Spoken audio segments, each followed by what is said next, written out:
What is going on, everybody, and welcome back to the CU4 YouTube channel. To follow up on the season review video, I thought I would start a new series over the summer where I'm going to rank various things. In this video, I'm going to rank every single Carlisle United player's season, how they've got on, what the thing. The categories for this is world class, top class, very good, good, okay, good, but they didn't have enough game time. That could be injury or anything like that. Poor and didn't play enough to rank. Then we're going to start then and set the tone with our captain for the second half of the season. It is Paul Huntington, and he's going in the top class category. I think Huntington's had a really good season. His pace maybe let him down at time, but I think that's the only factor that maybe let him down. He's been fantastic. He's been a rock at the back, defensively sound, a leader. Everything you would want from a player coming back to the home club to probably finish the career. But Hunt has been great, great lad as well. You know, he's good to have crack with. He has crack with the fans. He's spot on with everyone, and he's had a really good season. And he's going in that top class category for me. Next up, we've got Ryan Edmondson. Now Ryan Edmondson goes in good. I think Edmonds has had an okay season for Carlisle. I think it's been a very stop-start season. When he's got a chance, he's shown why he's like at this level, why he can play for Carlisle week in, week out. But unfortunately, that chance just it's came and gone. You know, red cards, injuries, they've all sort of hampered his season. So I think he's got to go in the good category. I think he scored 10 goals this season, something like that, 9-10 goals. So he's had an alright season.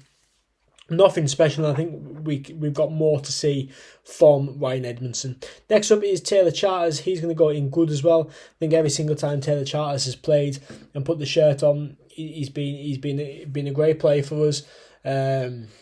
He hasn't played too much, but when he has, he's definitely took that chance. He was a key player in the playoffs. Obviously he scored the penalty as well, but even earlier in the season, the likes of having it away in games like that, he was a real presence in the team, and I think he's had a good season, and I can't wait. Hopefully he signs a contract. At the minute it's not known if he's going to or not, but I think he will, and hopefully next season he can have a breakout campaign. Next up we've got Sam Fishburne. He just didn't play enough to rank. Then we've got Alfie McCarmont. Now I'm going to put Alfie McCarmont in a very good. He came in January, of course. And I think he's been one of our best players since then. I rate him massively. I think he's a great player. He's really changed that dynamic of the midfield, coming in that centre attacking midfield role. But you would see him in defence. You know, he'd get back and defend. He would do the attacking role. He'd sit in the midfield. I think he's a really, really, really good player. And I think Leeds have got a top player on their hands. Hopefully we can see him again in the blue shirt next season. But McCarmont in very good for me. And J.K. Gordon is going to just miss out on the very good category purely down to that red card at Barrow. I know it wasn't a red card, but unfortunately he did miss 3 games because of it. And that has to change from good to very good. He goes in the good category. Again, another player that came in January, scored on his debut against, I believe it was Newport, and then again against Rochdale away to get the win there. He was electric against Bradford in the second leg. He was brilliant in the final. He's a top player. Definitely see why he's on Palace's books. Definitely top player. He's got a big career ahead of him. But unfortunately that red card just drops him from very good into good. Next up we've got Joel Senior. I'm struggling between good and I'm going to put Joel Senior in okay. On the basis of he's had a good season, but he hasn't played a lot. But I think he's played enough to not be in the not enough game time. He was great in the playoffs, and I think if we'd seen that Joel Senior throughout his Carlisle run, then obviously he probably would have got a new contract and everything. But he's going to go in okay. He hasn't had a bad season. He hasn't had a great season. It's Toby Silva. I'm going to have to put him in didn't play enough to rank, purely because I can't actually remember seeing him in a Carlisle shirt this season, like in a league game. I might be wrong there, but I can't actually remember seeing Toby Silva play, so I'm going to have to put him in didn't play enough. Owen Moxon, world class. Speaks for itself, really, doesn't it? What a player. Delivery driver last year, 4-time footballer, Wembley winner, League 2 team this season. It was up for PFA League 2 season as well. I mean, he's most assists in England minus Kevin De Bruyne. just a beast, isn't he? He's class. He's top class. I couldn't believe in any other category. I think he's one of them players where it literally does speak for itself. You don't really need me to explain how good of a season he's had, but he's been electric. He's been absolutely brilliant this season, and he goes in that world-class category pretty easily. Jamie Devitt's going to go in good, but didn't get enough game time. Obviously, that injury really hampered his second half of the season, but Dev's a great player. I think he's been quality off the pitch as well this season with some of the young lads passing on his experience and stuff. He's always great around the fan base and everything. Unfortunately, I just don't think he's played enough. I remember that pass was it against, was it Newport, I want to say, where he just pinged it from one side of the pitch to the other with absolute ease. So he's a great player, Dev, and I wish him the best in his future. Obviously, he got released. But unfortunately, he has to go in good, but not enough game time.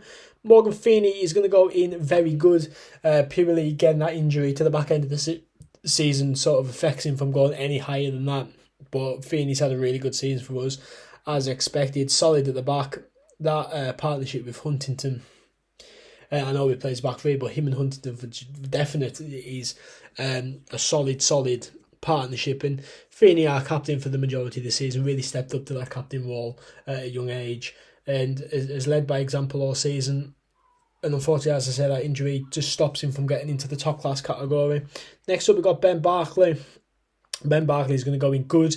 I mean, let's be honest, that goal against Bradford could pull him up there, but he's going to go in good. Obviously, he's had a good season. Every time he's played, he has been brilliant for us in that back three, back four. I'm not a fan of him as a right wing back and a right back. Personally, I prefer him in that centre back position, but I think he's had a good season. I think the injuries obviously didn't help. A bummer because he couldn't play against Stockport as well. So he's missed a few games this season, but a good season every time he stepped on the pitch. Brendan Dickinson didn't play enough to rank. I actually forgot he was a player for us at one point. Jordan Gibson has had a good season as well. I think Gibson has transitioned from an attacking midfielder, a winger, a striker, to a right wing back. He's played everywhere this season. He's been very versatile. I think that's the main reason why we got his contract extension, the versatileness of him. Right wing back, he's great. I personally don't really like him too much in that sort of centre attacking midfield role. I prefer him on the wing, whether that's right wing back or right back. But he's had a good season, Jordan Gibson, and looking forward to seeing him play next season. Next up then we've got Corey Whelan. Corey Whelan again is going in that good category. Corey Whelan's face has unfortunately been cut off in that photo. But Corey Whelan, our vice captain, really happy to see him get a new deal for next season. I think he's a class centre back, and I think we've got more to see from him, especially if he can get into the first team and start for us. I think every time he's put on the shirt, he hasn't put a foot wrong. He maybe looks a little bit more shaky on the left side of defence, left centre-back position. But for me, Corey Whelan, top-class defender, he's had a good season. Next up, we've got Joe Garner. I'm actually going to put Joe Garner in poor. I know a lot of people may be going to look at me and be like, what on earth's that about? But I just don't think he's lived up to the expectation when we signed him. I thought when we signed him, we're getting an experienced player. He's a League One player coming down to League Two. He's going to bag some goals and stuff. And he just hasn't been that player. He hasn't really got... I think he's scored 2, maybe. Scored against Barrow, scored against Salford. Correct me if I'm wrong if he scored any others. But I find Garner quite frustrating. I think he spends more time on the floor than he does actually playing. And I think that works if you do it a couple of times a game, but not every 5 seconds. And I think his performance against Salford, his performance against Bradford in that second leg was the best performance he's had in the Carlisle shirt. But for me, I don't think he's really lived up to what we expected. In my personal opinion, he's gone in poor. Next up, we've got Thomas Hawley. Thomas Hawley is going in top class. 20 clean sheets this season is a record. And the big man has been absolutely unreal in them nets, in between the sticks. Maybe had a shaky start at the start of the season, but I think he's grown into this. He's grown into the club. He's grown into the shirt, and I think he definitely he definitely deserves to be our number one next season. I know that's going to split opinion because his name on Twitter splits opinion quite often, but for me, he's had the top class season. Really good goalkeeper, top bloke as well. Really nice lad. Next up then we've got Tristan Dennis, top class again, 20 odd goals this season. Can't be anywhere else but top class, can he? Unreal. Wish him the best at Tranmere. Wasn't really surprised to see him go, to be honest, but I think he's had a top class season for us. He's been absolutely unbelievable. And yeah, he's 22 goals in all competitions. A real poacher, a real old school striker, isn't he? He sits in the box, he scores a goal, and that's it. That's all he does. I mean, he does more than that, obviously. He's an absolute workhorse, and he doesn't get the credit he deserves. But Tristan Dennis, for me, in top class. Josh Dixon is next. Didn't play enough to rank. Callum Guy is going in world class. I think Callum Guy has had an absolutely fantastic season in the Carlisle shirt. I think losing the captain's armband was the best thing for him. I think he's been a captain without the armband. I think him and Feeney and Huntington make a really good triangle core of leaders. His passion, I mean, that goal against Salford puts him in world class alone. But, you know, the goal against Salford, the goal against Bradford, he scored a few this season that are really important. He puts his body on the line every single week. And for me, he's got to go in that world class category. He's been great. He's been absolutely class this season. Like, maybe a player doesn't get the credit that he deserves as well. Maybe underlooked a little bit, but for me, he's going in that world class. Jane Harris is going in. Didn't play enough to rank. He scored that goal against Tranmere in the FA Cup, and I can't remember seeing him really after that. Maybe a loan deal next season for him. Next up, we've got Finn Back, going to join Jamie Devitt in the good but didn't get enough game time category. I think every time Finn Back's played for us has been absolutely class. But unfortunately, again, with injuries, it's something that I've said throughout the video, injuries have affected him from going any higher. And he's got to go in that good but not enough game time. But, you know, if he could stay fit, I think it would be a great addition for us next season. But you can't say when a player's going to stay fit or not. So, but this season, good, but didn't get enough game time. Next up, Jack Armour. Easy decision to put him in world class. He's been absolutely unbelievable this year. The fact that he's only 22 or 23 is an absolute joke. He's just class as a left wing back. Absolutely unreal. Bit shaky when he played centre back against Sutton, and I think we learned that by just basically putting him straight back in left wing back. But what a season that guy's had. His crossing ability is unbelievable. Every time he gets across to somebody, you know, it's a really good cross every single time, teasing the defence and the goalkeeper and getting up the pitch, getting down the pitch. He always seems to have, for most of the home games, he always seems to have one of them like isotonic science in sport gels just to get his energy back, because he must be knackered the amount of running that he does. But Jack Armour, unquestionably in world class. Next up then is John Mellish. And you know what? I'm actually going to have to put John Mellish in top class. I'd love to put John Mellish in world class. But unfortunately, like I said with J.K. Gordon, that red card against Salford just drops him into that top class category. I think it was a big miss in the first and second leg of the playoff, and especially that game against Sutton in the last game of the season. His 3 games that he missed. Obviously, it doesn't matter because we went on to win the playoffs anyway, so you can look at it with hindsight. But I think John Mellish has had another unbelievable season for Carlisle United. He just gets better every season, doesn't he? And where can't he play? He's played strike, midfield, centre-back. He's played everywhere on the pitch for Carlisle, hasn't he? And I mean, even when he plays centre-back, he still plays everywhere on the pitch. Absolute workhorse. Just doesn't get tired. Just runs. He's like a Duracell battery, and then he goes in the half-time, recharges to 100% and comes back out again. Unbelievable player. Got to go in that top-class category. Unfortunately, that red card does just switch him from the top to the second tier, but brilliant player nonetheless. Jack Robinson is next, and again, I'm going to have to put him in good, but didn't play enough. Every time he came on the pitch for us, he looked really good, but I think he's only played about maybe 45 minutes of football for us, so it's hard to put him any higher than that. Jack Ellis, an absolute standout this season, came into that right wing back role and has been great.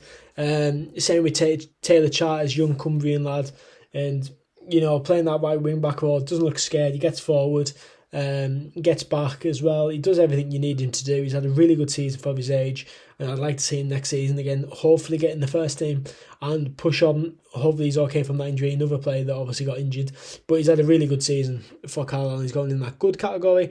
Gabe Reese is just going to go in the didn't play enough to rank because I don't think he's actually played for us. I don't have photos for Kai Nugent or Max Kilby, but they would be both didn't play enough to rank, but have both had fantastic seasons on loan at both Workington Reds and Annan Athletic, both getting promotion respectively. And then finishing the Carlisle United list, then we've got Amari Patrick, who's just going to go in the okay category. I think Patrick has had an okay season, but his standards are a lot higher. He could easily have been in very good, even top class. He was one of our best players, of course, into the back end of last season when he came back in January. But for me, Amari Patrick, he's just got to go in the okay category. He hasn't been spectacular this season. He looked like he's lacked a bit of confidence. Obviously, he's got a deal on the table at the moment, whether or not he accepts it or not. But Amari Patrick in the OK section to finish up the Carlisle United ranking each player's season from world class to poor. What do you guys think? Do you think I've had a howler with any of these? Do you think I'm spot on with any of these? Leave them in the comments down below. I would love to interact with you guys to see what you guys think. It's been a great season, of course, absolutely unreal season, and hopefully next season we'll be sitting here with a League One team that I can put these players even higher. But for now, I've been CEO4. Thank you so much for watching. Thank you for all your support last season, and I'll see you in the next one. I never miss, that's fact. Taking big swings, hand me the bat. Put me in the ring, you'll go out in a bag. Cause I sing what I mean and I bring it to the mad light.